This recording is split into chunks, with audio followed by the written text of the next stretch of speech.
Hello student, स्वागत है आज की क्लास में आपका। और आज हम महात्मा बुद्ध से संबंधित जो है कुछ जानकारी प्राप्त करेंगे।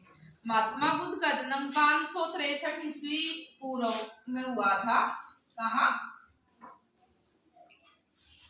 नेपाल की तराई में कपिलवस्तु में जो है कपिल वस्तु के पास लुम्बिनी गांव पड़ता है। लुम्बिनी गांव में महात्मा बुद्ध का जन्म हुआ था।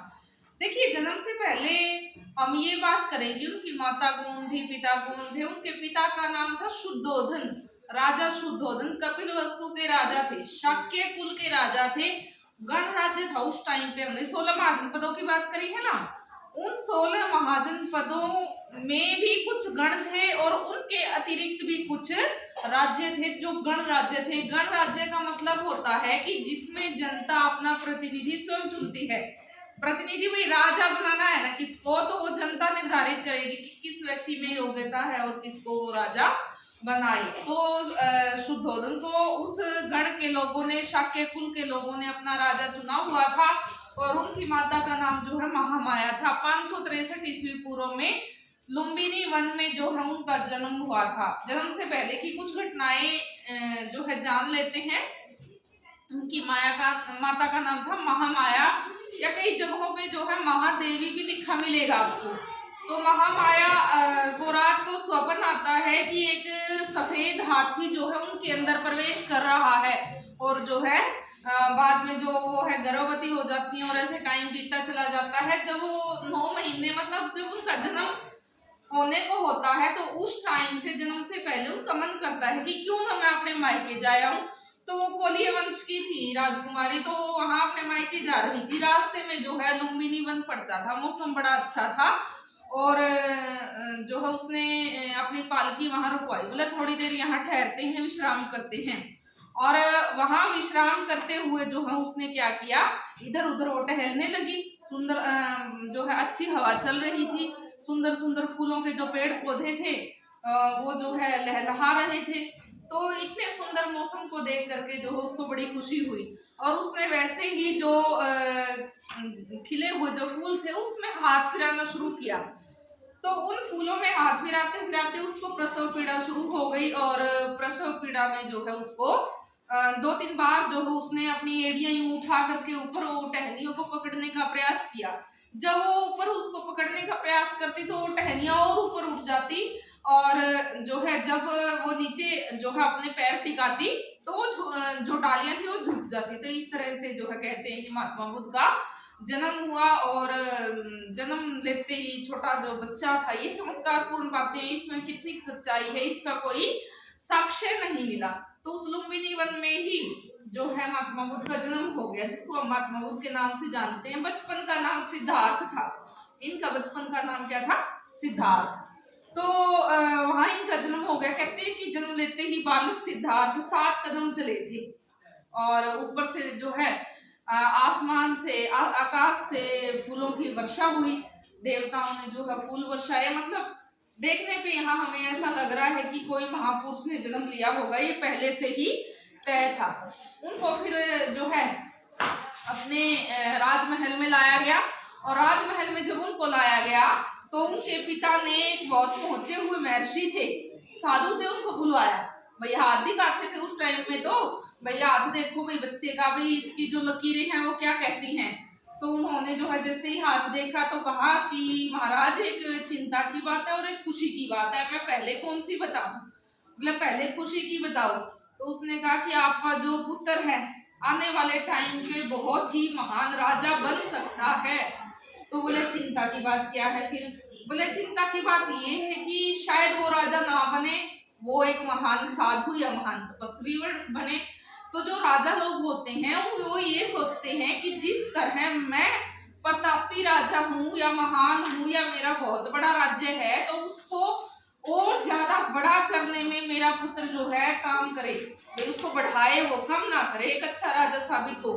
तो जब ये सुना कि एक महान तपस्वी बन सकता है तो उससे जो है राजा शुद्धोधन काफी चिंता में हो गए।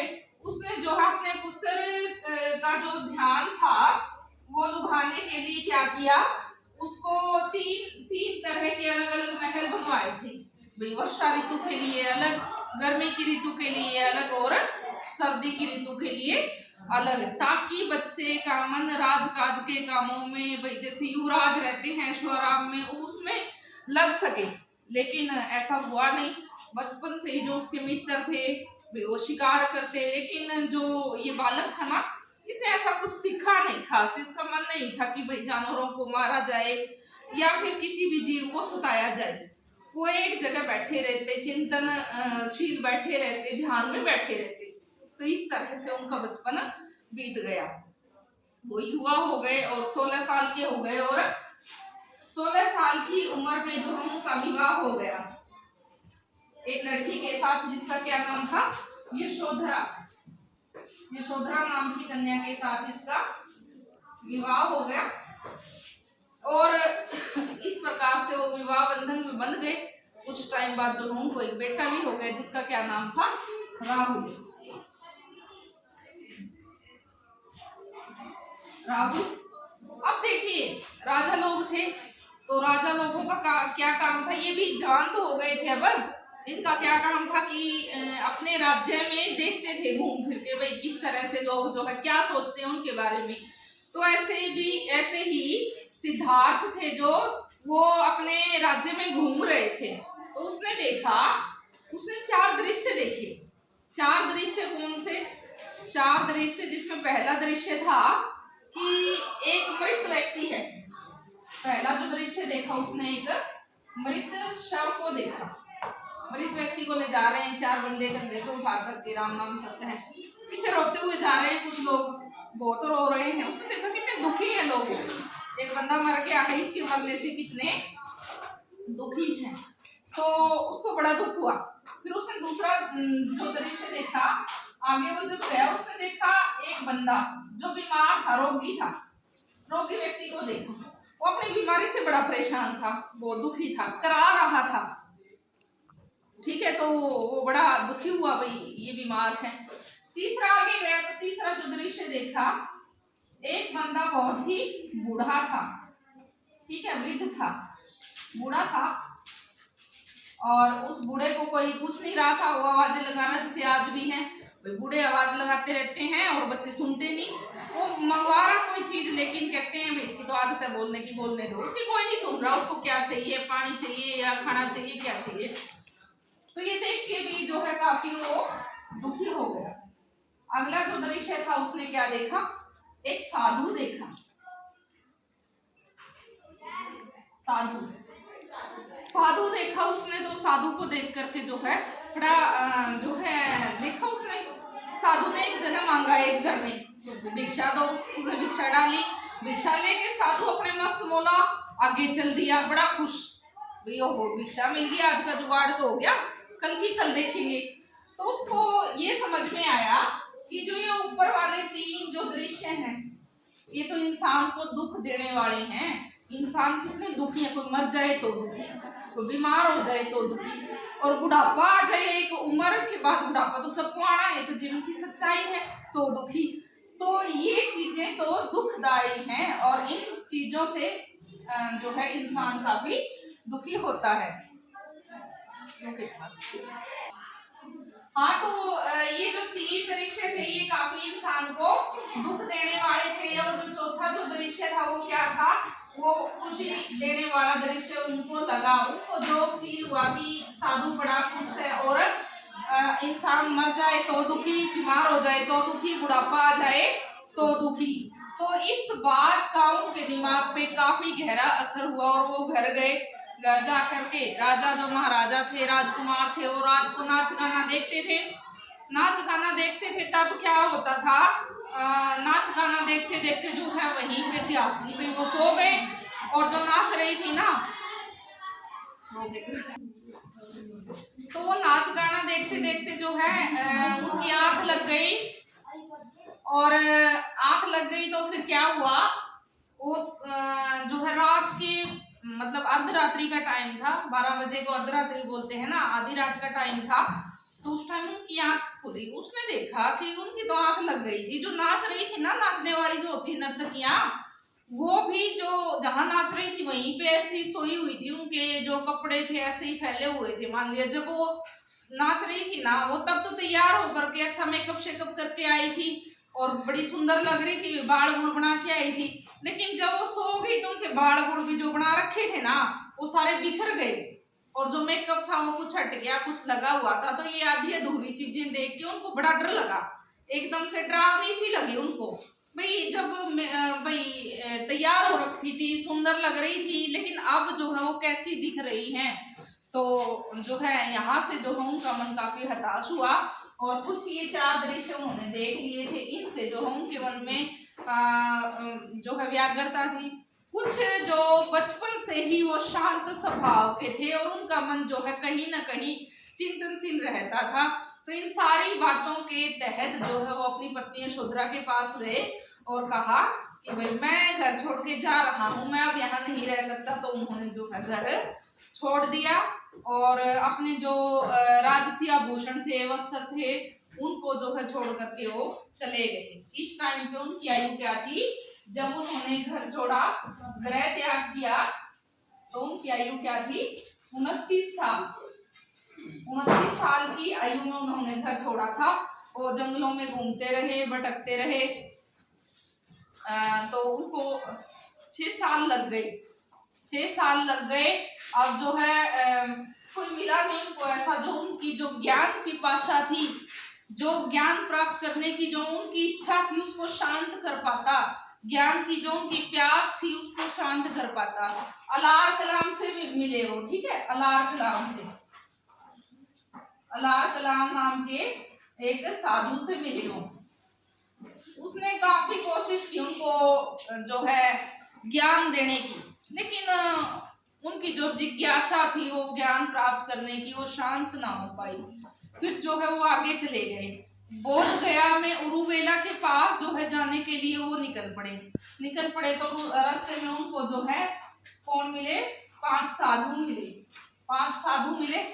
उन्होंने क्या कहा? भाई तुम कठोर तपस्या करो, तुम्हें ज्ञान प्राप्ति हो जाएगी। सारनाथ में ये जो उरुवेला के समीप मिले थे ये साधु, तो कई दिनों तक इन्होंने कठोर तपस्या की। कठोर तपस्या मतलब बिना खाए पिए ध्यान मगन बैठे रहे।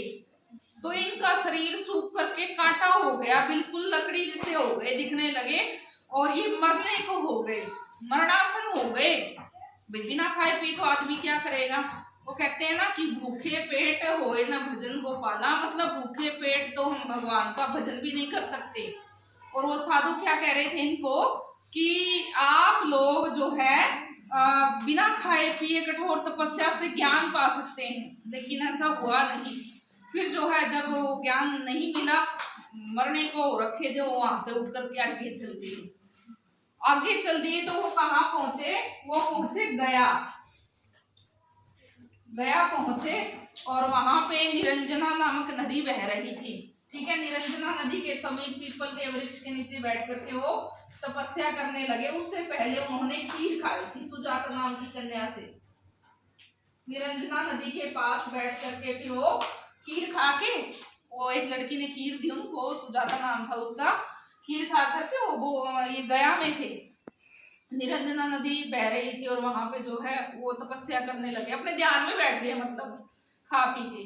तो कुछ औरतें जा रही थी, वो गीत गा रही थी। गीत के बोल क्या थे ये तो नहीं पता, लेकिन उनका मतलब ये था कि जो वीणा है ना, वीणा सरस्वती जी लिए होते हैं जिनको वीणा बजाते हैं वाद्य यंत्र, कि वीणा के तार को इतना भी मत कसो कि वो टूट जाए और इतना भी ढीला मत छोड़ो कि उसमें से लय ही ना आए, आवाज ही ना आए।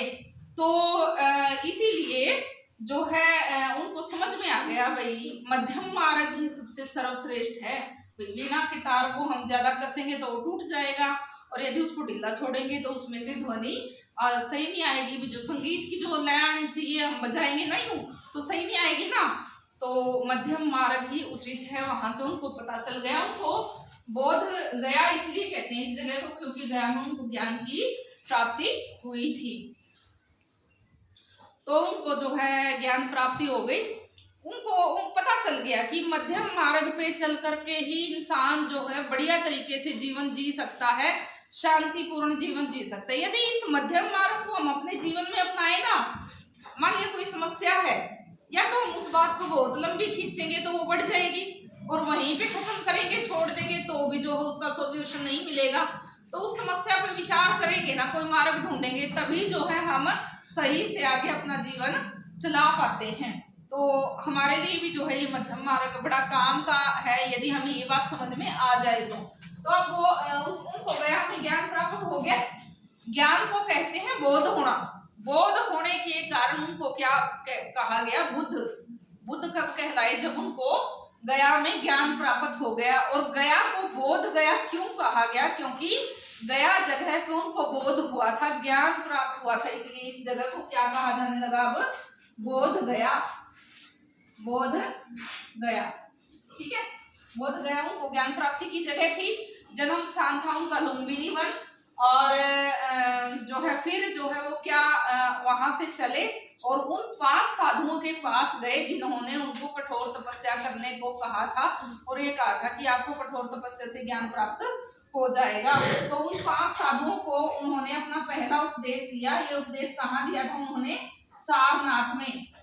सारनाथ में पहला उपदेश दिया था, जिस घटना को क्या कहते हैं? धर्म चक्र प्रवर्तन। धर्म चक्र प्रवर्तन उनको ज्ञान देने, उनको जो है उपदेश देना, जो पहली बार उनको उपदेश दिया था उनको कहते हैं। उसके बाद उन्होंने 2 जो है शूद्र लोगों को अपना सबसे पहला जो है अनुयायी बनाया था। अनुयायी मतलब शिष्य बनाया था। तो उसके बाद वो जगह जगह लोगों को जो है उपदेश देते, बहुत सारे लोग उनके साथ जुड़ते चले गए। इनके जो धर्म में एक बड़ी अच्छी बात ये थी कि कोई ऊंच नीच जात पात का कोई मैटर नहीं था, सभी को समान समझते थे ये, और सभी को समान रूप से जो है उपदेश देते थे। तो इन्होंने जो बौद्ध संघ बनाए उसमें भी जो है कोई भी व्यक्ति जो है प्रवेश कर सकता था। ये नहीं था भाई ऊंची जात का या नीची जात का, इसमें जात पात का जो मैटर था वो खत्म हो गया था। असमानता की जो भावना थी वो इन्होंने खत्म करने का प्रयास किया, कोशिश की। बहुत ही अधिक जो है वो किस जगह पे रहे थे? श्रावस्ती। श्रावस्ती में उन्होंने सबसे ज्यादा टाइम बिताया था और श्रावस्ती के आसपास के लोगों को उन्होंने जो है काफी उपदेश दिए, समझाया, और उनके लोग काफी अनुयायी थे। और कई शासकों ने भी जो है उनका काफी समर्थन किया, जैसे अजातशत्रु, बिंबिसार, प्रसेनजीत, उदयन, ये शासक थे उस टाइम के, जिन्होंने बौद्ध धर्म खुद भी अपनाया और उसको राजधर्म बनाने की भी कोशिश की। इसके बाद जो है 483 ईस्वी पूर्व में उनकी मृत्यु हो गई। 563 ईस्वी पूर्व में उनका जन्म हुआ था, 483 ईस्वी पूर्व में उनकी मृत्यु हो गई। जब उनकी मृत्यु हुई तो उनकी आयु क्या थी? 80 साल। और इस घटना को क्या कहते हैं? महापरिनिर्वाण, यानी कि देह त्याग। महापरिनिर्वाण,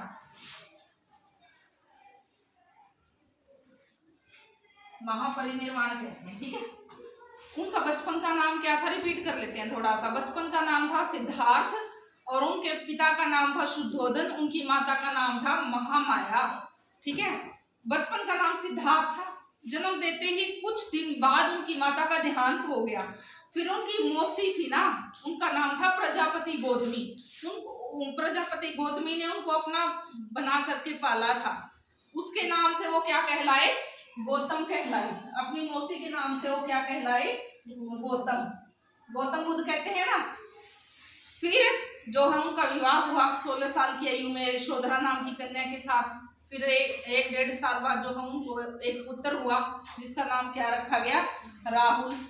और जो है फिर उन्होंने जो है घर छोड़ दिया सांसारिक बंधनों से मुक्त होने के लिए 29 साल की आयु में। 6 साल वो वनों में भटके। अलार गुलाम उनके पहले गुरु हुए।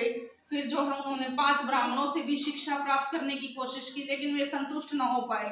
गया में उनको ज्ञान प्राप्त हुआ, इसीलिए वो जगह बोध गया कहलाई। और उनको जो है बोध हुआ था ना, तो इसीलिए जो है वो क्या कहलाए? खुद बुद्ध कहलाए, और हम उनको गौतम बुद्ध के नाम से जानते हैं। फिर उन्होंने बहुत ही ज्यादा लोगों को अपने उपदेश दिए और समझाया, अच्छे मार्ग पे चलने की सलाह दी। सबसे ज्यादा उपदेश श्रावस्ती में दिए, सबसे ज्यादा टाइम उन्होंने श्रावस्ती में बिताया। कई सारे शासक भी जो है उनके साथ समर्पित थे और उन शासकों ने बौद्ध धर्म को जो है अपना राज धर्म भी बनाया।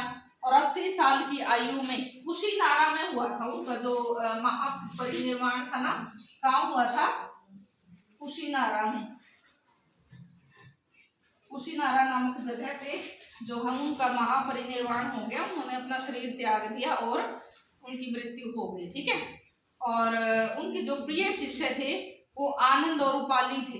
आनंद और उपाली नाम के दो जो थे वो प्रिय शिष्य थे। अंतिम उपदेश उन्होंने दिया था जब आनंद ने कहा, उनका जो प्रिय शिष्य था ना आनंद, उन्होंने कहा कि आपके बाद क्या होगा हमारा, हमें कौन मार्गदर्शन करेगा, हमारा क्या होगा, यदि कोई क्वेश्चन होंगे तो हम क्या करेंगे।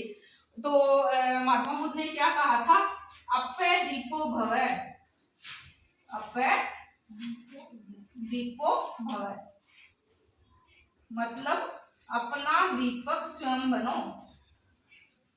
क्या कहा उन्होंने?